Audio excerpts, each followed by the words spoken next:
Maaf, motong sebentar. Untuk teman-teman yang masih kesulitan buat trading plan, masih belum paham cara membuat trading plan seperti apa, kami bagikan cara membuat trading plan itu ada di Pipzilla Systema. Di ebook ini, teman-teman bisa belajar meng-copy paste trading plan yang kami buat selama beberapa tahun terakhir. Ebook ini kami bagikan secara gratis tentunya. Untuk mendownload, cek linknya di deskripsi. Sampai jumpa lagi.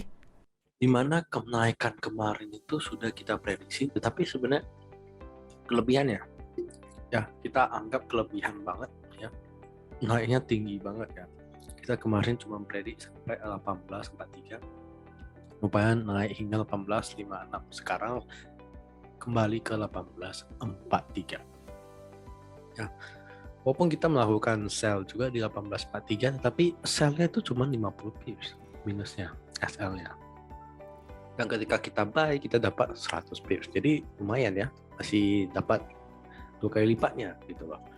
Oke, nah kalau kita lihat tren dari gold saat ini gold sedang mencari swing low-nya saat ini ya. Jadi swing low yang kita prediksi apakah di sini?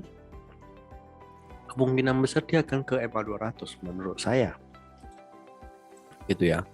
Kemungkinan besar dia akan ke sini, area ini 1836 sampai 1832. Area ini bisa menjadi area buy yang cocok untuk gold. Nah, kita bisa buy di area ini, kemudian kita expect bahwa dia akan naik begitu. Ya. Ini swing low yang belum ada nih, belum selesai. Jadi kita agak hati-hati ya. Tapi yang perlu kita perhatiin adalah ketika dia membentuk suatu bullish engulfing, ya kita ikutin aja, gitu. Karena kelihatan bahwa dia mulai melemah, ditandai dengan adanya candle hijau, ya, candle hijau atau candle kenaikan di setelah 5 candle penurunan ini, gitu.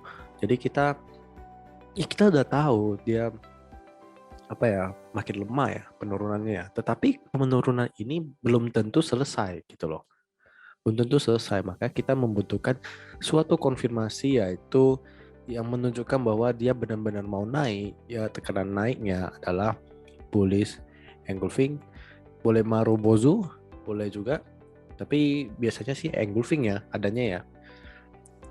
Nah kemudian bisa juga ada long wick. Nah, long wick ini bisa menjadi indikator juga bahwa dia akan lanjut naik. Jadi kita bisa ikutin dua ini.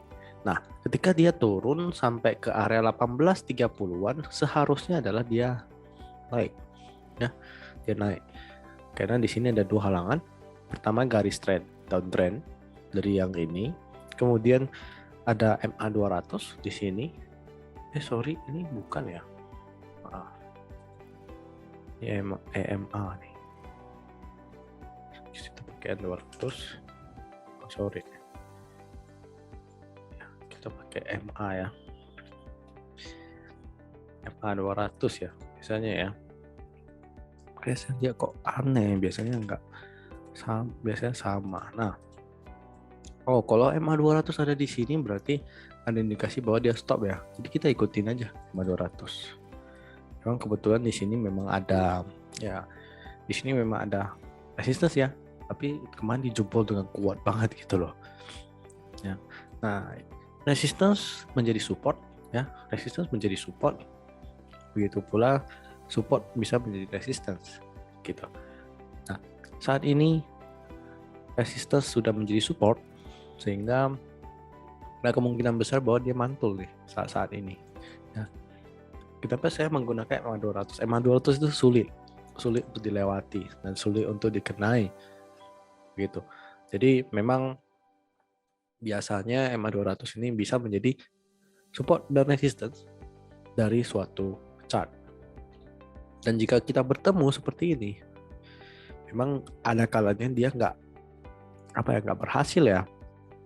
Ada kalanya nggak berhasil, tetapi lebih banyak berhasilnya gitu loh.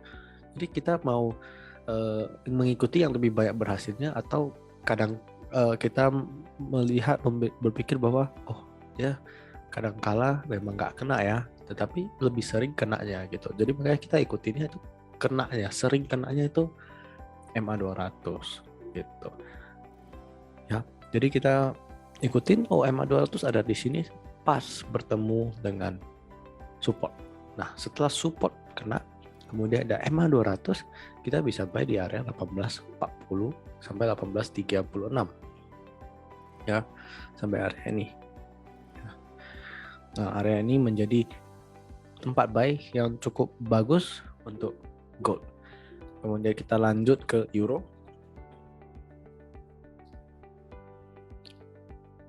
Euro sendiri kalau kita perhatiin kemarin kita pikir akan turun jauh ya, oh rupanya enggak gitu kan. Rupanya dia membentuk higher high, higher low, dan higher high. Higher high-nya lumayan tinggi lagi nih. Nah, kita akan prediksi penurunannya. Kalau mau memprediksi penurunan adalah seperti ini. Penurunan kita bisa gunakan 0,3 sampai 0,5. Ini adalah area untuk retracement-nya. Ya, biasanya antara ini dan ini. Ya, jadi kemungkinan besar dia akan turun masih ada ya, masih ada gitu loh. Dia sudah melewati support ini, karena sudah melewati support ini maka dia akan ke sini gitu. Nah, ke sini, kemudian di sini kita perhatikan ada neckline-nya. Ada neckline ya, ada neckline di sini, berarti kemungkinan besar dia akan turun ke area ini ya. Ini adalah titik-titik pentingnya, 0,3, 0,5, 0,6, ini adalah titik-titik pentingnya. Sehingga kalau misalkan satu kena, satu lewat, maka dia akan melewatinya. Kita lanjut gitu biasanya.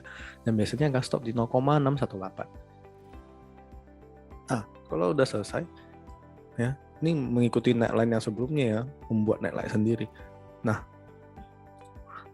kemungkinan besar kan seperti ini. Besar dia akan mantul karena ya gak mungkin ya euro itu setara dengan USD gitu ya. Mereka mau buat euro itu setara dengan USD hampir ya, terendah ya kemarin ya. Ya teman-teman kalau mau beli euro seharga USD, wah mungkin inilah saatnya. Karena biasanya itu 18.000 16.000 ya. Kalau USD kan biasanya 14 ribuan. Sekarang euro sama USD itu mirip, hampir sama gitu. Sama. Nah, dulu kita udah prediksi bahwa dia memang akan turun ya sejak dari sini ya. Selamat lah orang yang ikut kita dari dulu kemarin. Oke. Nah, oke. Hati-hati ya, hati-hati teman-teman. Kalau udah seperti ini, kita melihat dia belum punya swing low ya. Belum punya swing low. Jadi lebih enak kalau kita sell daripada buy. Itu aja. Ya, kemudian kita perhatikan dan neckline-nya pas di 0,618. Kita bisa prediksi bahwa 0,618 menjadi area yang sulit dilewati. Dan kemungkinan besar di sana terjadi pemantulan. Oke. Jadi 1,0465 menjadi area pemantulan yang cukup baik. Buy cukup baik di sana. Oke, kemudian kita ke GBP USD. Nah, ya teman-teman perhatikan, ini adalah pola rising broadening wedge. Nah, rising broadening wedge sendiri membuat pola seperti ini, ya, membuat pola seperti ini. Ya, kenaikan teman-teman melihat kenaikan ini sangat-sangat tinggi ya. Nah, kalau kita prediksi maka sesuai sekali di sini kita mau buy kemarin, buy, kemudian saya yakin bahwa dia naik tinggi banget, ya, tinggi banget, kayak ini garisnya lurus seperti ini, ya, benar, mantulnya tinggi banget. Nah, dia mantul tinggi banget nih, turun di sini, ya, di sini. Apakah dia ini kelihatan bahwa dia akan false break ya, false breakdown ya, kemungkinan besar ya. Tapi kalau kita perhatikan di sini, dia belum ada swing low-nya, jadi agak hati-hati teman-teman. Dia bisa aja dia turun ke sini, bisa aja dia lewat ini gitu loh. Makanya kalau kita mau, yang lebih gampang adalah ketika kita gunakan close-nya. Jika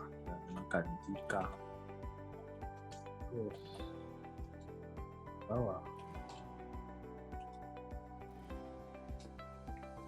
0,2900, maka dia akan lanjut turun gitu ya. Dia akan lanjut turun hingga 1,21. Nah, ini adalah poin pentingnya. Hati-hati dengan GBP karena dia benar-benar kelihatan membuat suatu pola seperti ini. Ya. Ini udah lowest-nya nih, hampir lowest. Masih ada satu lagi ya. Ya, kemungkinan dia naik masih ada gitu. Kan dia naik ya paling sekedar ke neckline ini gitu. Neckline ini mirip seperti pola inverted cup and handle ya. Kemudian di sini bisa turun, tap. Kita yakin bahwa dia bisa turun. Oke, untuk GBP lebih ke turun ya daripada naik. Kita akan lakukan sell jika close di bawah 1,1229. Untuk GBP seperti ini. Kemudian kita ke AUD. AUD apakah sesuai atau enggak? Nah, kita nggak tahu ya. Kok kita perhatikan masih sesuai gitu kan. Sesuai banget. Ya, turun dan naik. Nah, naiknya nggak sampai ke sini, mantul sampai sini ya. Kita bisa prediksi lah bahwa dia sampai ke sini lagi, kemudian dia mantul lagi. Tuh. Kita ambil aja kenaikan ini. Ya, kenaikan ini sama, kita pantulkan ke atas. Gitu. Jadi ada kemungkinan besar dia akan naik sampai 0,712 gitu ya. Ada kemungkinan besar dia akan naik seperti ini. Nah, kalau kita perhatikan ada anak tangga ya. Anak tangga ini menunjukkan bahwa dia mengalami tren ya, tren naik yang cukup kuat ya. Nah, ini tren ini cukup kuat gitu loh. Kalau kita perhatiin seperti 45 derajat ya. Kalau 45 derajat oke, it's a good one. Moderat ya, kemungkinan dia retest ada, jadi mungkin retest sampai sini ya maksimal, kemudian ya ini jangan kita ubah, kita naikkan, kita turunin. Nah, kemungkinan seperti ini jadinya. Area yang enak untuk kita TP adalah di 0,71 gitu loh, 0,71 atau 0,709. Enaknya, kenapa? Lebih enak seperti itu, tapi jangan kita ambil semuanya full. Kalau kita ambil full, kemungkinan besar kena ke sana emang ada gitu, tapi resikonya makin gede. Oke, untuk AUD seperti ini nggak sulit ya kelihatannya ya, nggak sulit. Kemudian di sini kita perhatikan di sini dia berhasil retest EMA 200 kemudian mantul turun. Nah, kemudian dia biasanya akan retest trendline uptrend, kemudian trendline uptrendnya ini memantulkannya, kemudian dia akan retest EMA 200 lagi, kemudian EMA 200-nya jadi begini, naik ke atas. Nah, biasanya seperti itu. Jadi untuk AUD turun dulu, kemudian naik. Area pemantulan yang bagus ada di trendline ini. Ya, 0,69, 0,7 bisa menjadi area buy yang cocok. Oke. Sekian, kita berjumpa lagi hari Senin. See you.